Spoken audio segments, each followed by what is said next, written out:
کبھی ایسا محسوس ہوا ہے کہ کوئی نصیحت، کوئی اچھی بات دل پر اثر ہی نہیں کر رہی؟ اصل میں روحانی شفا کے لیے ایک لازمی شرط ہوتی ہے جسے اکثر ہم نظر انداز کر دیتے ہیں۔ تو آج ہم ڈاکٹر اسرار احمد کی تعلیمات کی روشنی میں ایک ایسی ہی گہری مثال کو سمجھنے کی کوشش کریں گے جو ہمیں باطنی سکون کا راستہ دکھاتی ہے۔ تو آئیے اس سفر کا آغاز ایک بنیادی سوال سے کرتے ہیں۔ کیا قرآن کی جو حکمت ہے وہ ہر دل پر ایک جیسا اثر کرتی ہے؟ یہی سوال آج کی ہماری گفتگو کا مرکزی خیال ہے کہ اللہ کا پیغام تو سب کے لیے ہے، لیکن اسے جذب کرنے کے لیے ایک تیار دل کی ضرورت ہوتی ہے۔ اچھا، کسی بھی علاج سے پہلے تشخیص تو ضروری ہوتی ہے نا؟ بالکل اسی طرح روحانی شفا یابی کی طرف پہلا قدم ہے دل کی بیماریوں کو سمجھنا، ان کی تشخیص کرنا۔ اور ڈاکٹر اسرار احمد یہاں ایک بہت اہم نقطہ اٹھاتے ہیں کہ ہماری روحانی بیماریوں کی جڑ کہیں باہر نہیں بلکہ اکثر ہمارے اپنے ہی سینوں میں چھپی ہوتی ہے۔ یہ وہ بیماریاں ہیں جنہیں ہم شاید دیکھ نہیں سکتے لیکن محسوس ضرور کر سکتے ہیں۔ اب دیکھتے ہیں کہ یہ مسئلہ کتنا سنگین ہو سکتا ہے۔ بات صرف معمولی بیماریوں کی نہیں ہو رہی، بات یہاں تک پہنچ سکتی ہے کہ دل پتھر سے بھی زیادہ سخت ہو جائے۔ یہ سوچنے والی بات ہے، بلکہ ایک چونکا دینے والی حقیقت ہے کہ انسانی دل میں اتنی سختی آ سکتی ہے کہ وہ پہاڑ کی چٹانوں سے بھی زیادہ بے حس اور سخت ہو جائے۔ ایک ایسی حالت جہاں کوئی نصیحت، کوئی حکمت، کوئی اچھی بات اثر ہی نہیں کرتی۔ اور اس بات کی گواہی خود قرآن پاک دیتا ہے۔ سورۃ البقرہ کی یہ آیت دیکھیں، پھر تمہارے دل سخت ہو گئے، بس وہ پتھروں کی مانند یا ان سے بھی زیادہ سخت ہو گئے۔ یہ اس حالت کی سنگینی کو بالکل واضح کر دیتا ہے۔ تو سوال یہ ہے کہ اس سخت دلی کا علاج کیا ہے؟ یہاں پر ڈاکٹر اسرار احمد بارش کی ایک بہت ہی خوبصورت مثال استعمال کرتے ہوئے قرآن کو ایک الہی علاج کے طور پر پیش کرتے ہیں۔ تو یہ علاج ہے کیا؟ یہ ہے قرآن مجید، جسے اللہ نے ہدایت، شفا اور رحمت کا حتمی ذریعہ بنایا ہے۔ یعنی یہ وہ کتاب ہے جو خاص طور پر دل کے امراض کو دور کرنے کے لیے ہی نازل ہوئی ہے۔ لیکن یہاں ایک بہت ہی اہم سوال پیدا ہوتا ہے۔ سوچے ذرا، کیا ہوتا ہے جب قیمتی بارش ایک ایسی زمین پر برستی ہے جو سخت اور بنجر ہو، جس میں پانی جذب کرنے کی صلاحیت ہی نہ ہو؟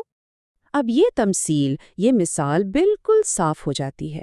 آپ یوں سمجھیں کہ جیسے سخت اور بنجر زمین زندگی بخش بارش کو جذب نہیں کر سکتی اور سارا پانی بس اوپر سے بہہ جاتا ہے، بالکل اسی طرح ایک سخت اور بند دل قرآن کی حکمت اور ہدایت کو قبول نہیں کر پاتا۔ اللہ کا پیغام بھی بے اثر ہو کر رہ جاتا ہے۔ تو پھر حل کیا ہے؟ یہاں وہ سب سے اہم قدم آتا ہے جسے اکثر نظر انداز کر دیا جاتا ہے۔ قرآن کے علم کو جذب کرنے سے پہلے ایک اور بہت ضروری کام کرنا پڑتا ہے۔ یہ پہلا قدم ہے موعظہ۔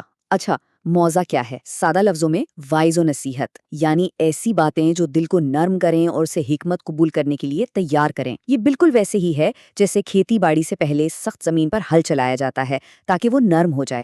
تو اصل نقطہ یہ ہے کہ قرآن کی بارش سے فائدہ اٹھانے کے لیے پہلے دل کی زمین کو موعظہ یعنی نصیحت کے حل سے نرم اور تیار کرنا ہوگا تاکہ ہدایت کے بیج اس میں جڑ پکڑ سکیں۔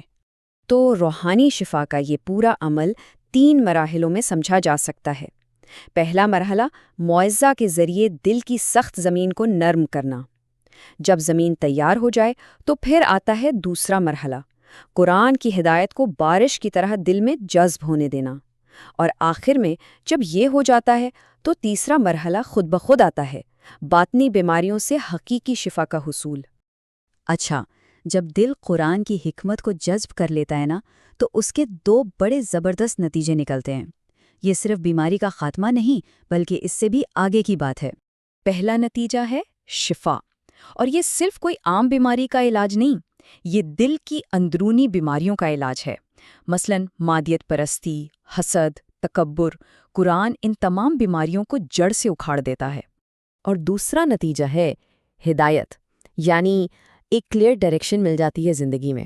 بالکل ویسے ہی جیسے کسی خطرناک پہاڑی راستے پر لگے سائن بورڈ مسافر کو بتاتے ہیں کہ سیدھا راستہ کون سا ہے اور کس طرف کھائی ہے، کس طرف خطرہ ہے۔ اور سب سے دلچسپ بات پتہ ہے کیا ہے؟ یہ سارا عمل، یہ پورا پروسیس ہماری روزمرہ کی نماز میں موجود ہے۔ جب ہم اللہ کی بڑائی، اس کی رحمت اور شفقت کا اقرار کرتے ہیں تو یہ ہمارے دل کو نرم کرنے والا معجزہ ہی تو ہے۔ اور جیسے ہی دل نرم ہوتا ہے، ہم فوراً اہدنا الصراط المستقیم کہہ کر ہدایت یعنی سیدھے راستے کی رہنمائی مانگتے ہیں۔ تو آخر میں یہ پوری گفتگو ہمیں ایک سوال پر لا کر کھڑا کر دیتی ہے، ایک ایسا سوال جو ہم میں سے ہر ایک کو اپنے آپ سے پوچھنا چاہیے۔ آج ہمارے دل کی زمین کی کیا حالت ہے؟ کیا وہ اتنی نرم اور تیار ہے کہ ہدایت کی اس بارش کو اپنے اندر جذب کر سکے؟